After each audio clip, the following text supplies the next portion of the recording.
As we work our way through this project, the next technique you need to learn as a video editor is the use of transitions. Transitions are the way that one clip goes to the next.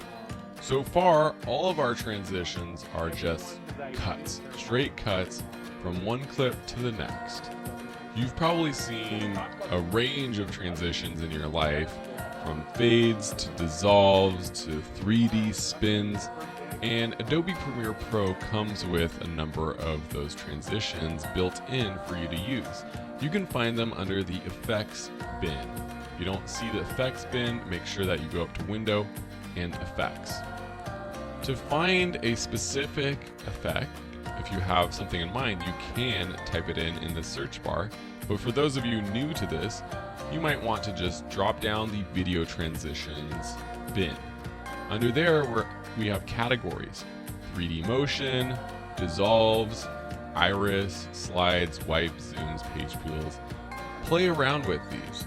So I'm going to play around with adding these transitions to this last shot, going from here to here.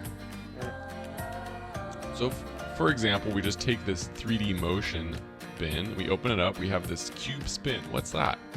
To add a transition, just simply drag it onto the cut or the place in between two clips. And you can see there that I can drag it and leave it on the left, in the middle, or the right, however it's highlighted. So if I put it right in the middle, let's play through this. You see what happens is it has this 3D cube spin. It looks like it's a cube and it's spinning. Let me zoom in here so you can see what's going on. I can make this slower or faster by taking the edge and dragging in or out. So if I drag it out, it will be slower. If I drag it in, it will be faster. And I can also move it around. So if I click it and drag to the left, then it will start faster. And if I drag to the left, it will start later. Okay. One thing to note about transitions. Let me just take these two clips. I'm going to teach you something cool right here. To quickly duplicate any layer or any clip on your timeline, hold the Option key down, Alt if you're on a PC, and then click and drag. I'm still holding Alt down, or Option, and then let go. It duplicates that clip. I could also select them, press Control or Command C on my keyboard, then Command V to paste, or Control C to paste. And it will paste it into this layer that you have selected. Earlier we learned about these track selection tools over here, which have to do with the source monitor when you are selecting and overwriting or inserting a clip.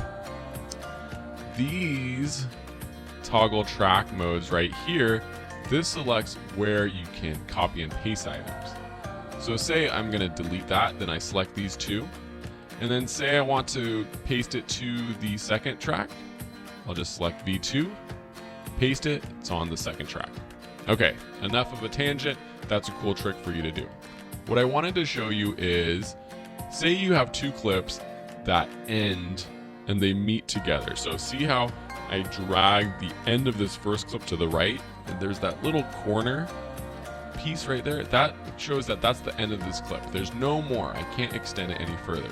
Same with this one on the right to the left. On the left side of the clip, there's no more before this.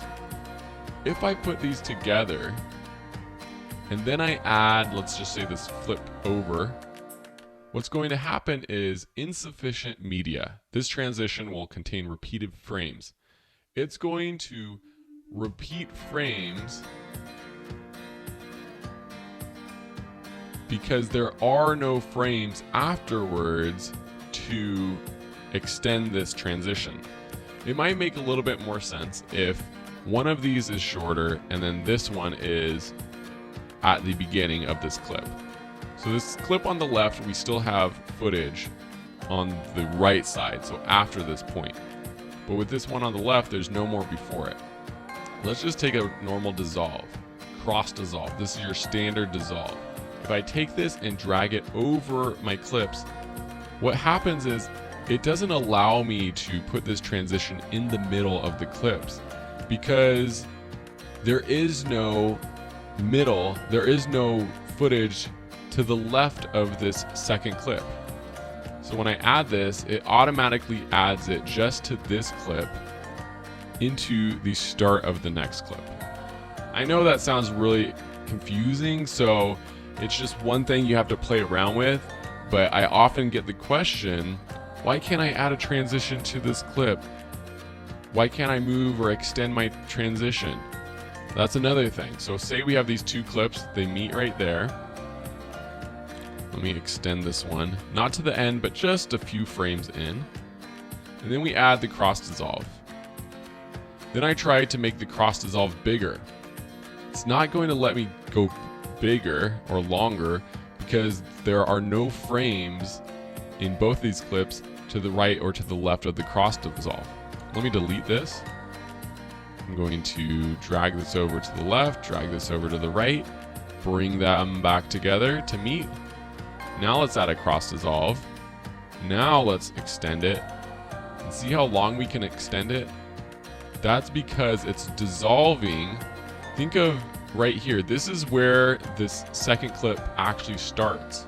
Right here. It starts to dissolve on.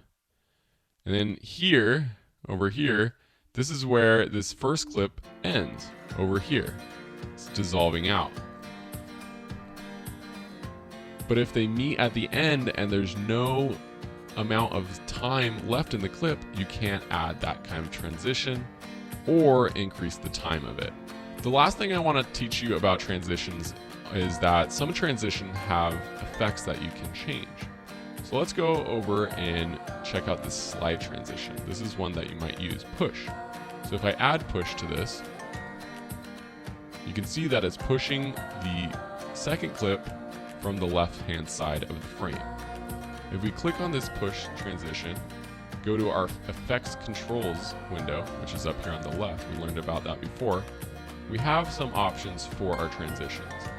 In this top left corner, you have where the transition starts, from the west to the east or the left to the right, from the right to the left, from the top to the bottom, from the bottom to the top. So if I click that bottom to the top, you see that this transition moves from the bottom to the top.